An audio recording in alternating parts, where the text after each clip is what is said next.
गौधूली बेला जानते हो ना, जब सूर्य भगवान लाल लाल दिखाए हैं पीछे की तरफ, वैसे सूर्य भगवान को तो कोई देखा ही नहीं पाता। अगर सामर्थ्य है तो जब 12 बजे हो तब देखना, बोले सूर्य भगवान को तो मैं देख लेता हूँ, तो वो लाल होते हैं तब। सामर्थ्य किसी की नहीं है सूर्य भगवान को नजर मिलाने की। अगर हो तो 12 बजे आंगन में खड़े होकर के अजमा लेना और देखना, 4 घंटे तक संसार का कुछ दिखाई नहीं देगा अगर सूर्य भगवान को देख लिया तो। शाम के समय कभी भी सोना नहीं चाहिए, नींद नहीं लेनी चाहिए। शाम के समय करना चाहिए भगवान की भजन, भगवान की संध्या वंदन करना चाहिए शाम को। स्त्रियों को कभी शाम के समय बाल नहीं बनाना चाहिए। आजकल तो देखा है यही चलन कि दिन भर तो देवी जी बढ़िया काम करेंगी, घर का खाना बनाएंगी, झाड़ू करेंगी, पोछा करेंगी, और जब गोधूली बेला आएगी तो हमारा दरवाजे पे ऐना और कंधा लेकर के बैठ जाएंगे और बढ़िया शाम से लेकर के घंटा 1.5 घंटा तक उनका श्रृंगार चलता है।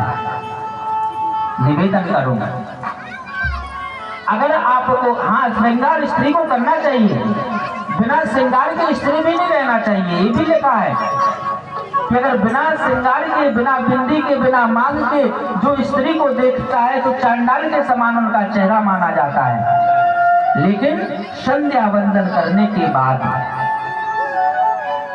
स्त्री का श्रृंगार किसके लिए होता है? सौभाग्यवती स्त्री का श्रृंगार किसके लिए होता है? श्रृंगार होता है उनके पति के लिए। स्त्री जो श्रृंगार करती है ना, उसके पति के लिए होता है। आजकल महाराज कलयुग है, उल्टा हो गया। कलयुग में दिन भर स्त्रियां जो है पूरे दिन काम करेंगी और महाराज जब मार्केट जाएंगी, जब बढ़िया श्रृंगार करके जाएंगी,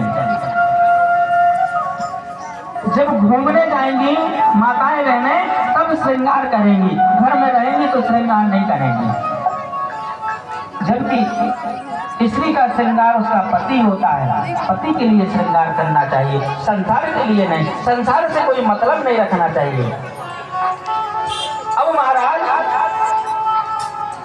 क्या होता है, नारद जी बैठे हुए थे उस समय पे, सनत कुमार निकल के जा रहे थे, वो नहीं विचारण तीर्थ की ओर जा रहे थे। नारद जी को देखा, प्रणाम किया, बोले अरे देव ऋषि आप जंगल में क्या कर रहे हैं? नारद जी ने उत्तर दिया, और महाराज जब संत मिलते हैं बड़ा सुंदर भाव आता है, संतों के बीच में बैठे, बोले महात्मन मुझे ये बताएं, मैं बड़ा परेशान हूँ, भक्ति ज्ञान और वैराग्य से मैं मिलके आया हूँ, जिसमें भक्ति माँ युवा अवस्था में है, उनके पुत्र ज्ञान और वैराग्य वृद्ध हो गए हैं, उनके हाथ पैर भी नहीं हिल रहे हैं। बोले मैंने उनको 4 वेद सुनाए, शास्त्र सुनाए, लेकिन वह हले भी नहीं है, हले तो हैं लेकिन उठे नहीं हैं।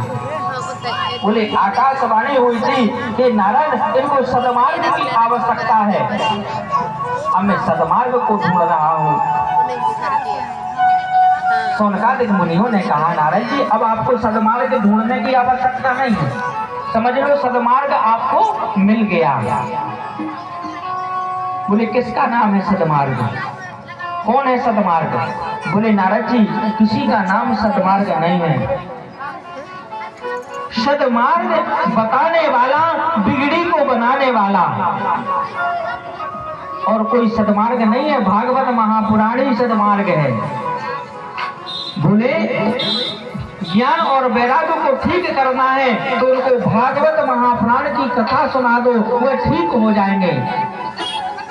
नारद जी ने कहा बड़ी अच्छी बात है, परंतु भागवत पुराण उनको सुनाएगा कौन? बोले चिंता मत करो, सदमार्ग ही मिल गया है तो बाँचने वाला भी मिल जाएगा।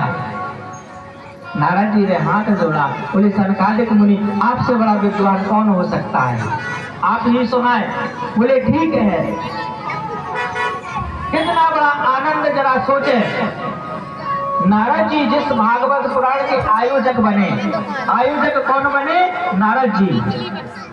कथा प्रवक्ता सनकादिक मुनि बने। अब सनकादिक मुनियों ने कहा कि नारद जी ऐसी जगह पर लेकर के चलो जहां बढ़िया, क्योंकि जब कथा होती है तो महाराज सबसे पहले तो जगह का चुनाव करते हैं कि किस जगह पे होती है और जगह कैसी चाहिए रहती है भागवत के लिए। बड़ी शांतपूर्ण वातावरण हो, शांतपूर्ण वातावरण में मन अच्छा लगता है।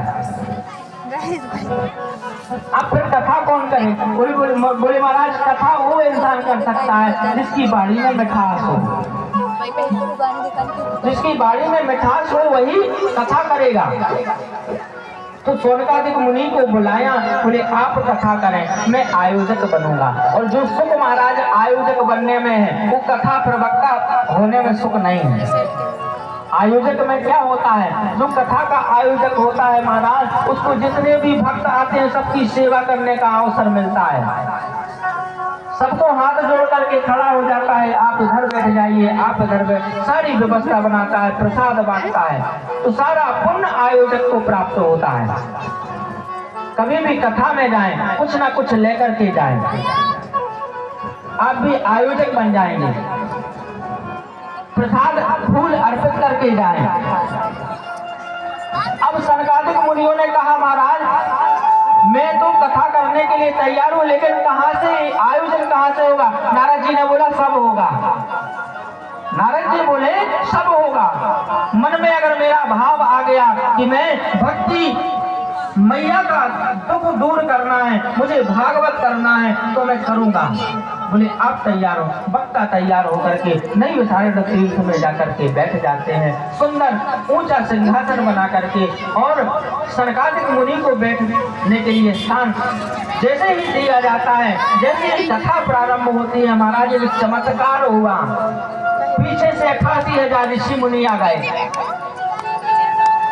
बैठने के लिए जगह एक की नहीं है। आयोजक कौन है? नारद जी।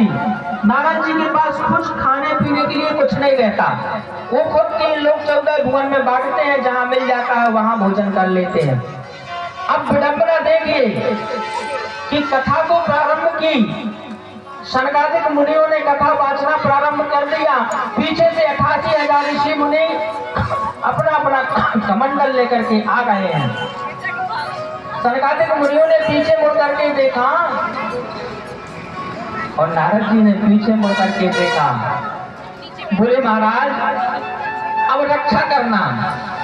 बोले मेरे पास तो इतनी गुंजाइश नहीं है कि मैं आपको भोजन करा सकूं, लेकिन आप तो ऐसे वक्ता हैं कि भूखे प्यासे ही 7 दिन की कथा कर देंगे।